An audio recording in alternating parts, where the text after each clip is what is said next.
Hey guys, Chris Fix here. Today I'm going to show you how you can tell if your tie rods have gone bad. A bad tie rod can cause uneven tire wear, and if it's really bad, it could even disconnect while you're driving, and that's just a bad situation.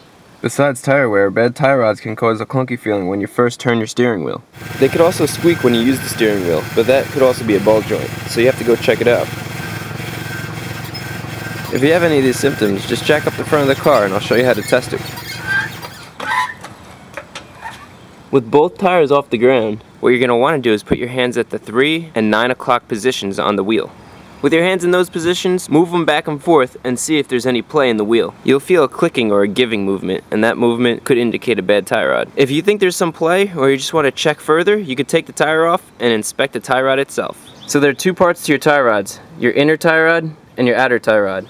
Inspect the inner tie rod visually by looking at the boot, seeing if there's any leaks. I don't see any leaks here. The boot is still intact. There are no holes, there are no rips or anything. So that visually looks good. Now for the outer tie rod, you can see here already, there's a nice big gash on my tie rod boot. And this just happens over time. The boot cracks and goes bad. And then inside you can see the grittiness.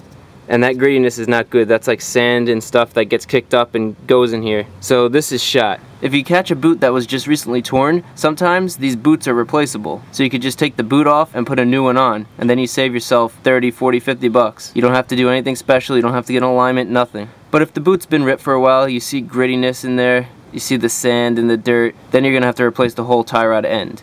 If your boot is good, then what you should do is you take the tie rod and you try to shake it left and right, move it in and out.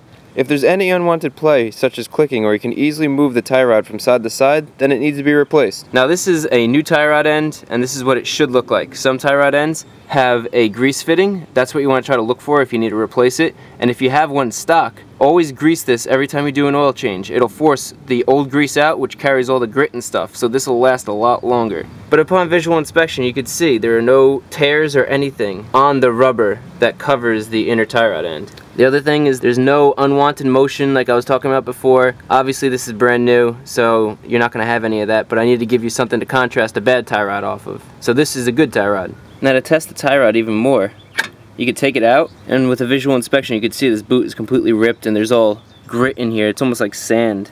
Other thing is you could turn this with your hand and you can feel it's really gritty and it's very clunky, which isn't good. You want this to be smooth. So the outer tie rod's bad. Now to test the inner tie rod, all you do is you want to move this in and out. So you want to push in, pull out. And what you want to do is you want to feel for any clicking. If it clicks, then the inner tie rod is bad. Clicking indicates that the ball joint on the inner tie rod is worn out and is allowing movement, which isn't good. You don't want any movement in there. This one is completely solid, which is good.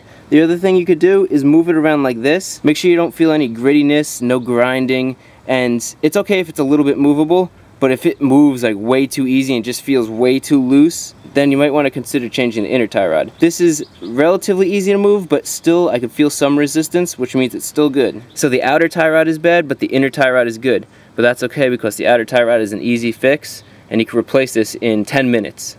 No special tools required. That video will be up on the screen along with another tie rod video I did where I changed the outer and the inner tie rod, so you can see how to do that, which isn't very difficult. You could rent the tool for free and you could change the inner tie rod. If this video was helpful, give it a thumbs up. Also consider subscribing. I publish how-to videos weekly. I also answer all the questions and comments you guys leave in the comments below. Check out the Chris Fix Facebook and Twitter pages with the links in the description below. And if you can't click on the videos on the screen, the links to those videos are in the description below. If you check out your tie rod and you have a question, just leave it in the comments below. I'll get to it and answer it for you, and I'll try to help you out.